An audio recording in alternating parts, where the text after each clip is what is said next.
Hey all, and welcome back to Pokémon Sword. We're going back to the Slumbering Weald, because I think we need a little bit of help trying to stop the Darkest Day here, and, you know, some legendaries could help with that. What was with the frame rate of them simply running about 5 meters to another NPC character? Magic. Well, if there's gonna be any frame drops in a scene like this, it's when it's still loading up the environment around as it transitions to a new scene. So, like, if it's a game that's got this kind of sloppy optimization, it's gonna be here that it shows. Yeah, true. But to kind of save us from what looks like a doomsday scenario, we're gonna go and look for some wolf we met in the woods once. Yeah, a hallucination of a wolf, by the way. We don't even know if it was the real thing. Also, your mum here don't really seem all that perturbed by the Darkest Day descending on Galar. No, but I It's mean, I happened suppose, before. yeah, and also just like people believe in champions and the people who lead to be able to sort these things out, which is terrifying. It was one of the guys who they all believe in who fucking started it. Yeah, kind of. Also, why am I getting Where the Wind Blows vibes right now? The powers that be will get to us in the end. I'm not sure what you're getting at there. It's a Raymond Briggs, I think that's his name, thing. And it's about nuclear fallout and these two old people, and it's very depressing. Well, I'm uncultured, so I'm off the track. Like, with any time you mention anything, really, I've noticed. Well, at least we're getting seen off here, and they're still smiling. There's not a hint of worry here. It's fine. We'll just let our kids go and play in the Death Forest. It'll be fine. It's okay. We have Pokemon now. We weren't really kitted out before the first time we came here, so... Oh, definitely not. We had a single Scorbunny the last time we came in here, and obviously it did not end well, but we should be much better off this time. And there are some fun Pokemon hidden in the depths of the Slumbering Weald or Weald, or however the bloody hell you pronounce it. But more importantly, we get to hear this fantastic music track again. Yeah. So I'm cool with coming back here.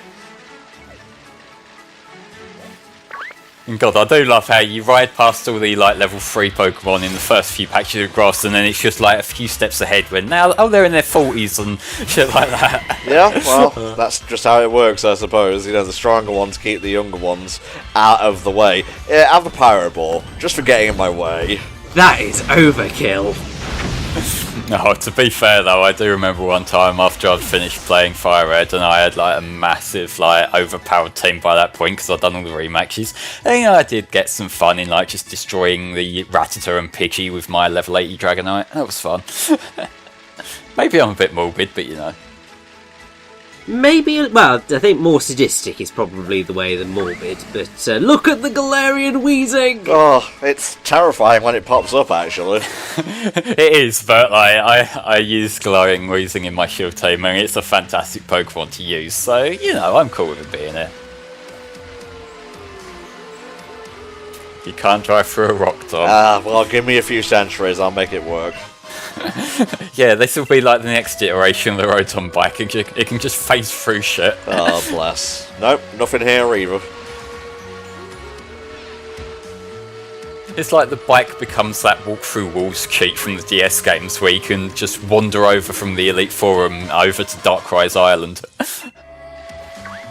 I think in the early releases of the Japanese versions of that, you could trigger that by like surfing into one of the like posts in the room or some shit and it let you in, which that got patched out as far as I recall.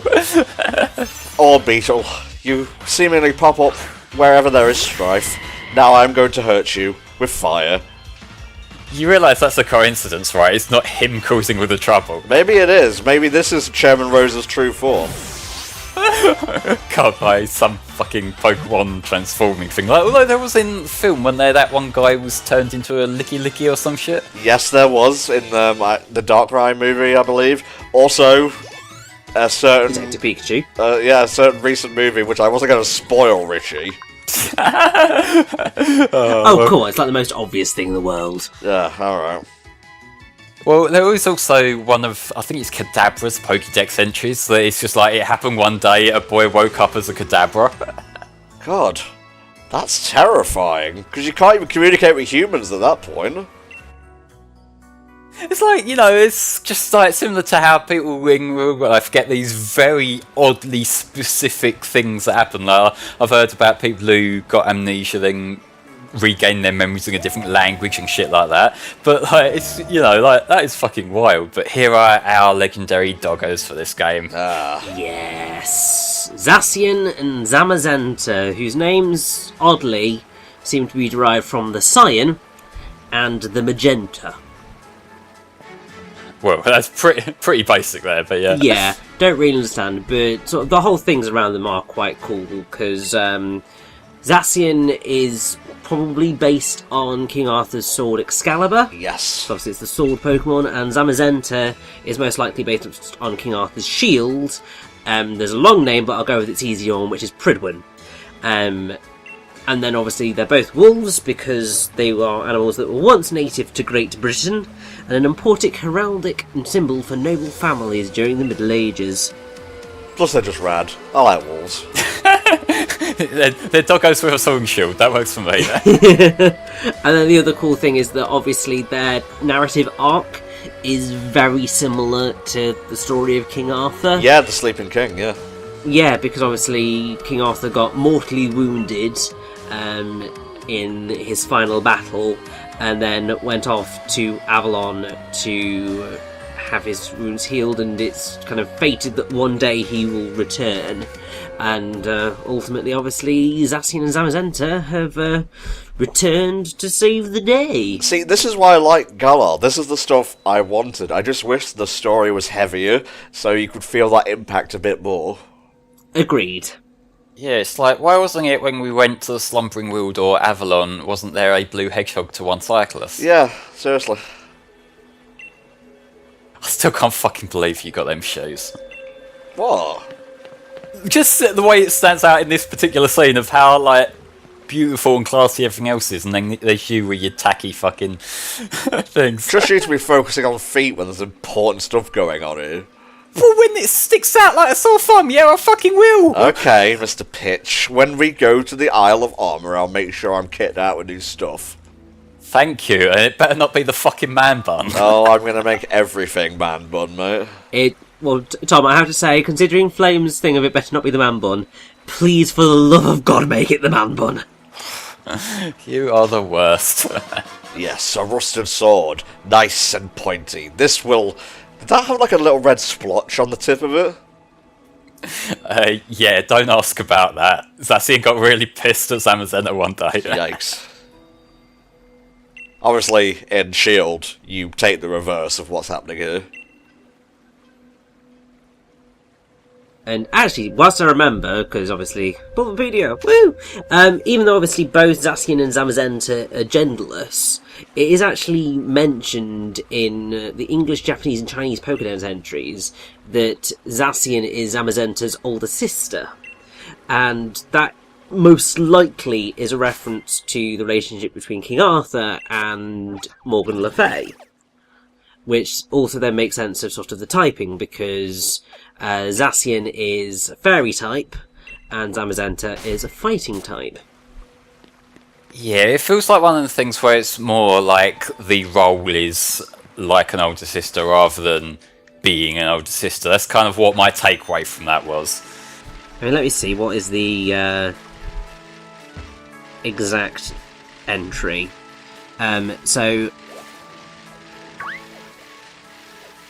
Okay, it doesn't actually say it in the... Oh no, it's the Crown Sword form.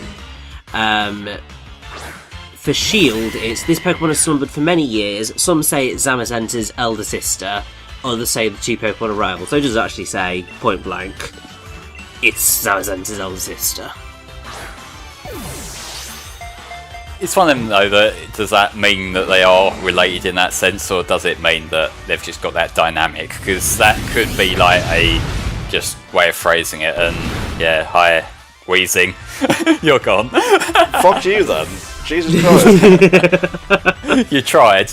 Is that why there's so much fog around here? It's not the legendaries at all, it's just a mass amount of Galarian wheezing that's polluting everything. It's because people like you keep blowing up the wheezing. Look, it chose to use self-destruct. I didn't hit it, okay? Maybe it was scared. Scared of what? The giant fire rabbit you threw at it. I didn't throw anything. I threw a Pokeball.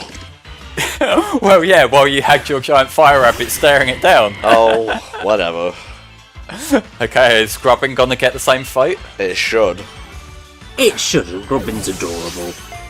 I don't know, it's just sort of there. Yeah. I've still got to catch most of them. Will we be using the Grubbin at any point? Hell nah. Well, I mean, it's the first time you've caught it, so, I mean, it goes to something. Right, we're good. I'm not sure if you could use the escape rope here to just instantly get out of the world. I honestly weren't thinking at the time, because it doesn't strike me as a dungeon, you know? I don't know if you can, but this one I never had the drive to do that, because I feel like it's just part of it. You go in and then you drive out once you've got what you needed. That's me being a bit thematic wankery, but that's just kind of how I enjoy playing these games. Okay.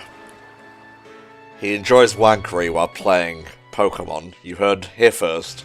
Look, okay, when they make waifus like this series does. Damn, son, you ain't wrong.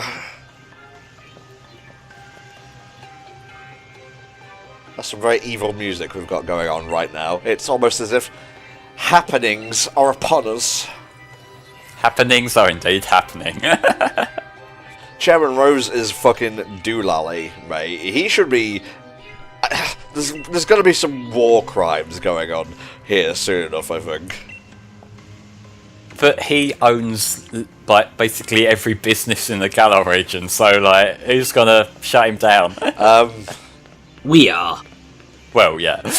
Like, he probably owns the fucking police, given how it is. You know, one thing here that would have tied everything together is Looker. Why wasn't Looker in the game? Yeah! Like, come on. The fact that he's not is something else that leads to my theory that this is in a separate universe to the Mega Evolution universe. The fact that there are no ties. Like, the only tie we've got is Type Null, and that doesn't explicitly refer to the Aether Foundation, as far as I recall. So, this could very easily be, like, a third universe. I mean, you're not wrong, but also I don't want you to be right either. I like that there's a Pokemon multiverse. I think that's cool. I think it's interesting, but it doesn't really have any effect on the stories outside of, like, auras, so... Well, I mean, there is, like, the whole, like, fucking nuke thing that went off in the Mega one, and that's, like, the distinction and whatnot. Like, I feel like if this is another universe, I hope they actually do something with it in the next game, rather than just kind of...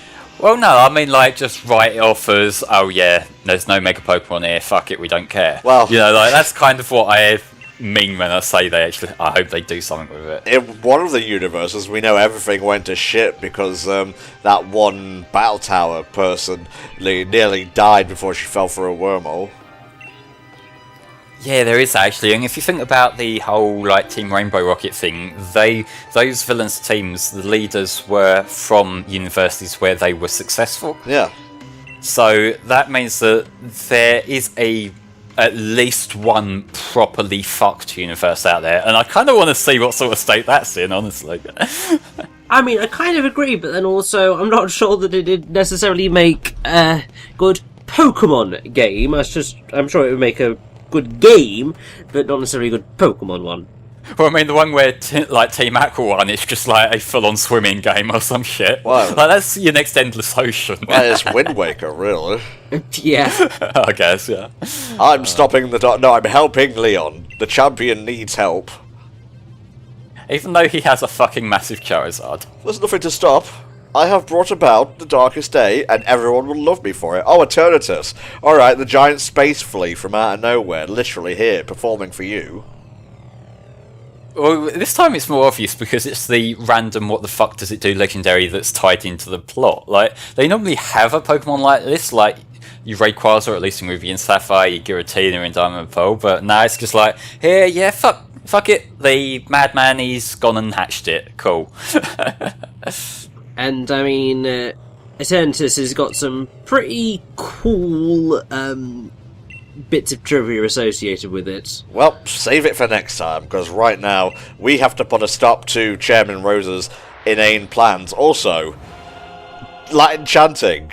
Really not needed for this. I don't think he's earned it in terms of like being a villain or whatnot, but hey, fill your boots, mate. I fucking love this track though, so I'll give him a pass on this one. Like, I do like the whole Latin chanting anyway. Like, if I was directing this, I know that I would be far more on the nose, and you'd have like fucking Fortuna playing here or some shit, so I can't really criticise. But yeah, like, this Escavalier stands no chance here. Oh, poor fucker. Bueno. Yeah. So, he's got, like, mostly steel types. And, any info you can give us about Rose as a person, Richie? There was, unfortunately, or fortunately, really not very much at all on him. Like, obviously his name is Rose. That's literally it. Wow. I can't get over how end of actual non-Babby RPG arena this place is. Oh yeah. It is visually cool. It's one of them things that, yeah, you know, it is playing to the trope, but fuck it. I'm easily bought when it looks amazing like this. Yeah, it's true. Why does he have two Pokemon that are double weak to fire? That doesn't seem particularly smart. Mate, it's...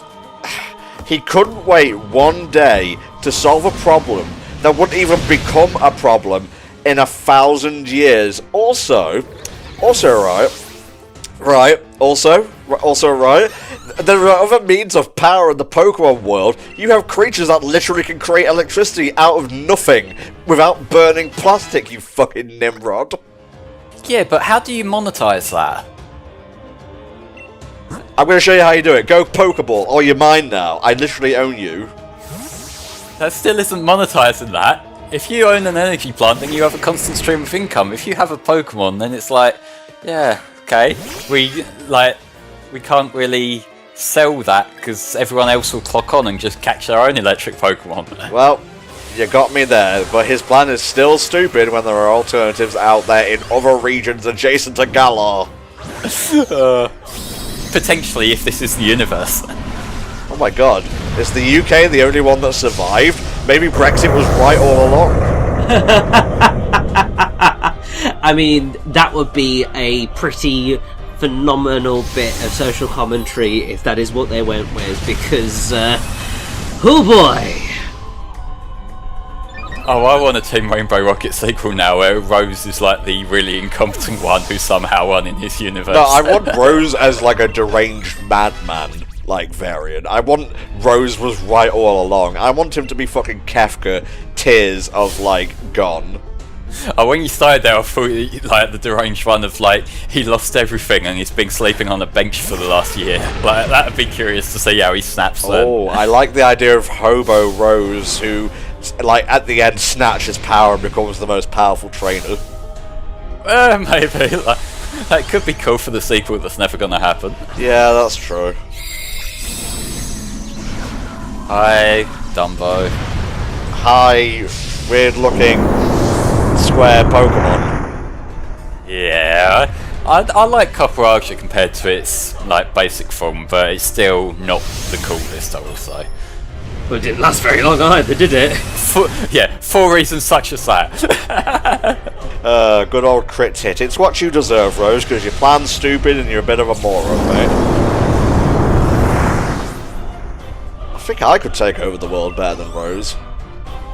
I think we all could, to be fair. Well, you're talking big words here, but you gotta fucking prove it. Alright, shit. Maybe I didn't have a plan after all. Maybe the crazy man who awakened the god Pokemon was actually a bit more with it than I am. That's true. Oh, I just noticed the top or knot of his tie is a rose. Yeah, I was more distracted by the, like, patronising friendly clap. Oh, yeah, very good, very good. He's surprisingly chill in defeat. Maybe he realised this was gonna happen. He probably realised halfway through and was like, fuck, it's too late to back out now. Oriana, the last thing you can do for me is to pipe in Latin chanting. and then you're free. You can go. Let's just a choir on the other side of the room. Oh my god. Just a little snack for Eternatus when he wakes up. Will we be seeing Oleana again when we do the post-game, or are we not showing off? No, we're just doing the story, mate. Ah, okay, fair one, because you can re-encounter Oleana in the post-game in one of the Galar mines, and she gives you Rose's rare league card. Oh. So if you need that for your collection, that's where you get it. Why would I go out of my way to go back to the mines, though, is the thing? Because you want the league card, because a guide online told you to. Yeah, very good point. Also, you might be going on a bit of a Pokemon catching spree. There might have been some Pokemon you didn't catch that were in there. Yeah, if you're completing your Pokédex and whatnot, it's possible you want to get that Rog and Roller you missed earlier. Indeed. Alrighty, guys, it's finale time, and let me tell you what, Swish may be undercooked, but its finale is not. So, Oh, yes. we'll see you next time, when it all comes crashing down. See you then.